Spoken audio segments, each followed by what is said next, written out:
Hey friends, about a month ago I bought both PreSonus Atom and Atom SQ with an intent to keeping just one. I decided that I will be keeping the SQ, and instead of selling or returning my Atom, I will give it to one of you. So watch until the end and I will tell you how to get one.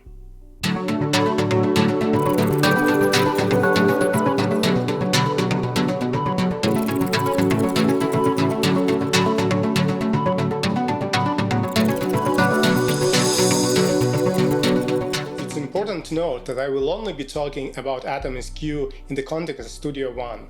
When I was researching Atom SQ, I watched a lot of reviews and I noticed that most of them were recorded in 2020, right at the time when it was released alongside Studio One 5. And that's problematic on several fronts. First of all, obviously it was a novelty device, everyone was excited about it, and it was just released and everyone was rushing to post their reviews as quickly as possible. Also, what is probably even more important is that several new features, and probably the most killer features of Atom SQ, were added with Studio One 5.2, which came out about 9 months later. So all of those early reviews didn't take that into account.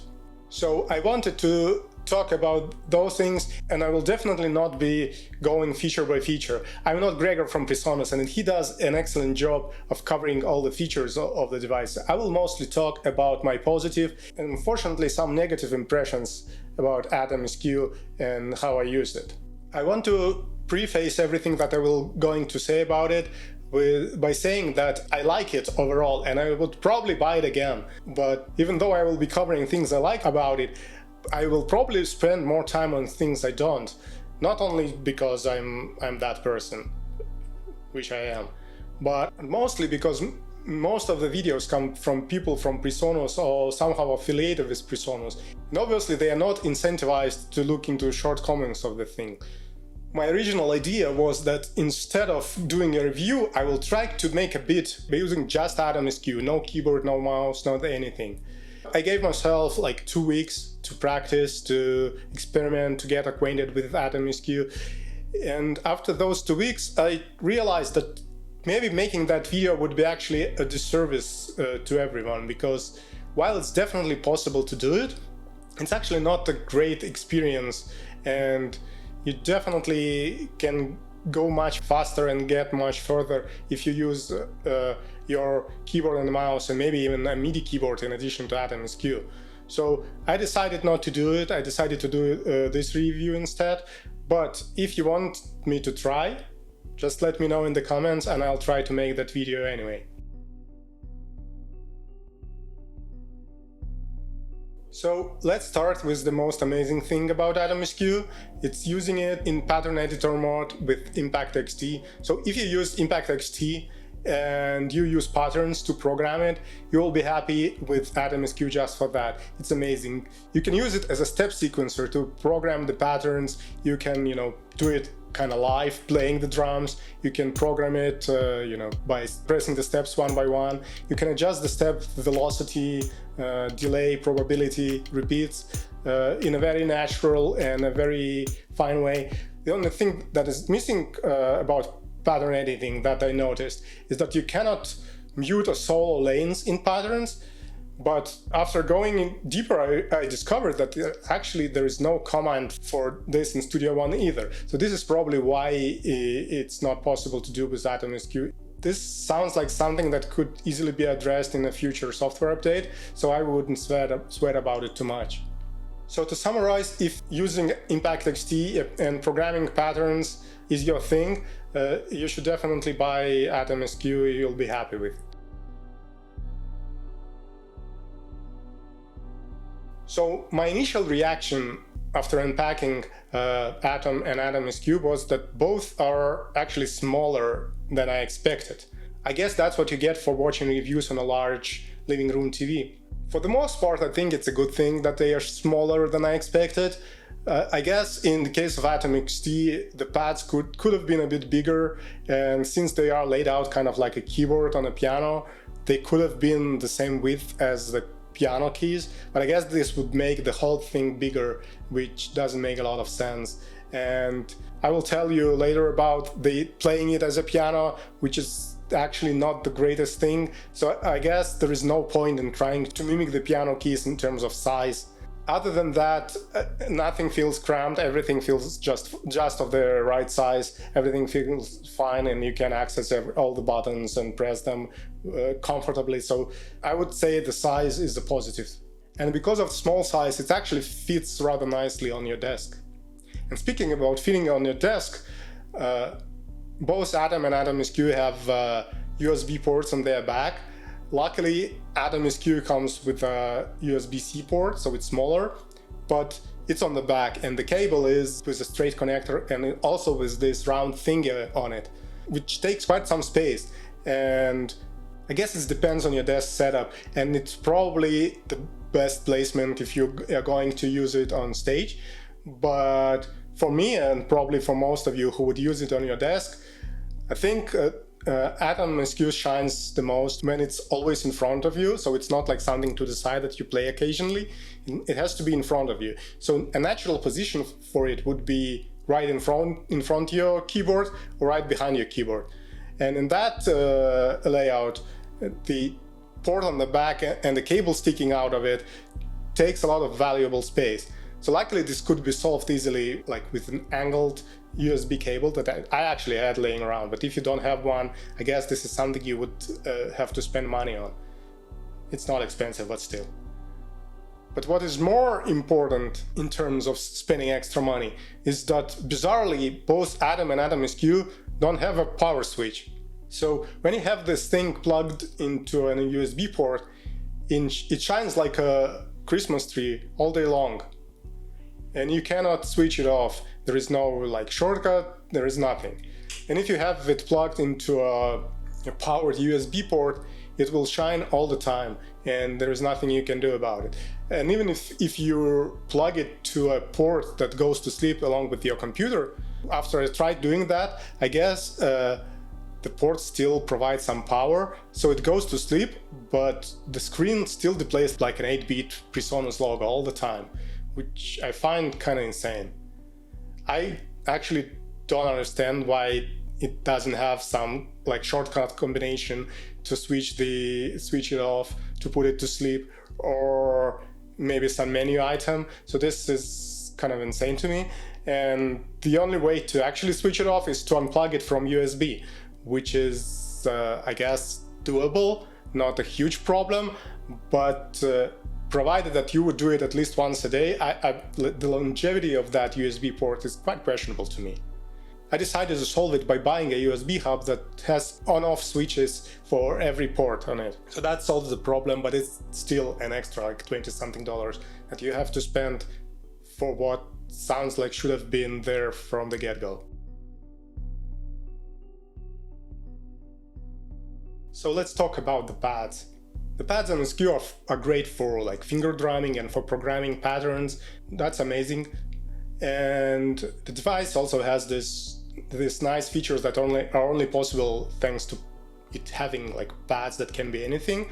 And you can set a scale on it and put it in different modes, including one that is called scale only, which places all of the notes in that scale continuously on the keys. So you can have a lot of octaves covered along the 32 pads that you have on the Atom SQ, and you can also always stay in key. On the other hand, even for someone like me who is not really a pianist, playing the pads like a piano is not really a good experience. So if you want to play like a plugged melody, or you want to hold like sustained chords, it's fine. But for everything in between, it's kind of a hit and miss. Because the pads have no travel, controlling velocity is quite painful, and the velocities of the keys you press end up being all over the place, and sometimes you even miss the key because you didn't press it hard enough. So there is a workaround for this. You can set the pads to full velocity, so everything you play will be in full velocity, and then you can adjust the velocity in the editor. But obviously this discards all the possibilities of like expressive playing or something like that. So it would never sound like even like the cheapest, tiniest MIDI keyboard. It's funny that when I was researching Atom SQ, I saw one YouTuber claiming that, oh, it's great, I will replace everything that I have, all the MIDI keyboard setup I have with just Atom SQ. And later on, I've seen his newer videos where he has his MIDI keyboard back on his desk. So I guess that didn't work out. And that's what I think is the truth. So it's usable. You can use it to audition the sounds, you can play some melodies, and if you don't play, never record anything live at all, then I guess it's okay. But even if you cannot play piano for real, just, recording short live melodies or chords is much better than on a normal MIDI keyboard than on Atom SQ.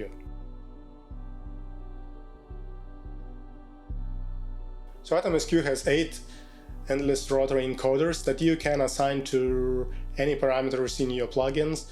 And then you can have 8 pages of custom assignments for these encoders. So you can actually control up to 64 parameters in your plugin, which is awesome. And the encoders work great, everything is smooth and easily configurable. But there is one big but. And that's, I think, my biggest disappointment with Atom SQ, that is kind of puzzling to me. While you have those 64 encoders, you don't have a single button that could send a MIDI command on the whole thing, at least in Studio One mode. So if you use it in a standalone mode, and I'm not sure about Ableton Live mode, but in standalone mode, there are like these bank selector buttons, like A to H buttons on Atom SQ, that in standalone mode, when you press Shift, they can be your like MIDI buttons. But when using with Studio One, in Shift mode, they have functions that are essential for using it in Studio One. You can't switch that off. So basically, you are left with 64 encoders and not a single button, which makes it not unusable, but kind of very limiting when using with as a hardware controller for your virtual instruments. So I guess there could be a software firmware solution that could address this, but provided that the thing was released 2 years ago, I don't have much hope. So you can do a lot of things from Atom SQ in Studio One. You can load instruments, you can load effects, you can adjust parameters, you can move parts around, you can move notes around, you can adjust velocity, and a lot of things. You can even do a basic mixing by like adjusting levels, etc. And that would be great.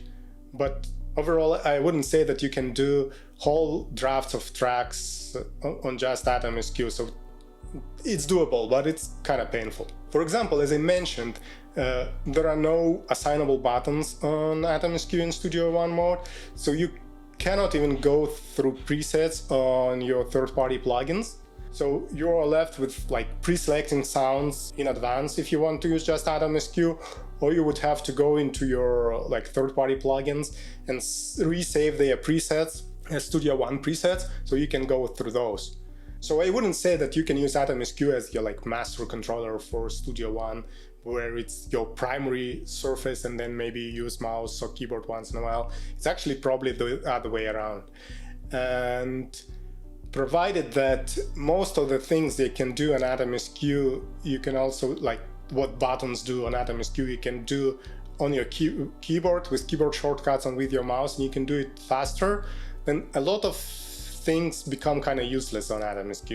That's my main gripe. So I would love to like put Atom SQ in front of me and use it to make most of the track, and then maybe use a mouse and keyboard once in a while. But I would have to do it the other way around. And when I'm doing it the other way around, I kind of forget about Atom SQ. Maybe with more practice, I would get better at mixing and matching. But as it is right now, I have to force myself to use Atom SQ when I have keyboard and mouse in front of me. So in conclusion, I would say that if you use Impact-XT and you use patterns to program your beats, you can safely buy Atom SQ. It would be great for that, and you'd be happy with this. On the other hand, if you don't do that and you already have some keyboard controller or pad controller or something like that, you would probably not gain much from Atom SQ. It's this sort of like an uncanny valley where you can almost do everything with it, but you can't, and that's what makes it kind of tricky to recommend overall. However, if you don't have anything yet, then maybe buying Atom SQ and some tiny like MIDI keyboard alongside it could be a great combination for what you're trying to do.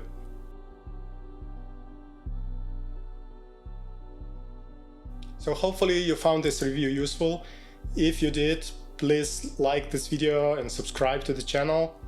And if you want to get that Atom, then in addition to liking and subscribing, please leave a comment telling me what controller you use currently. And that's it, you'll be automatically entered into the draft, and in a couple of weeks I will select and contact the winner, and I will send you my Atom. I must state that this video is not sponsored by anyone. I bought both devices with my own money, so the Atom is like slightly used but in perfect condition. I will send it to you, and also you have to keep in mind that if you don't live in the EU, I will send it to you, I will pay for the shipping. But on your side, you may have to pay some duties or some other taxes by your country, which is outside of my control, and you will have to do that. So keep that in mind. Other than that, thank you for watching and see you in the next video.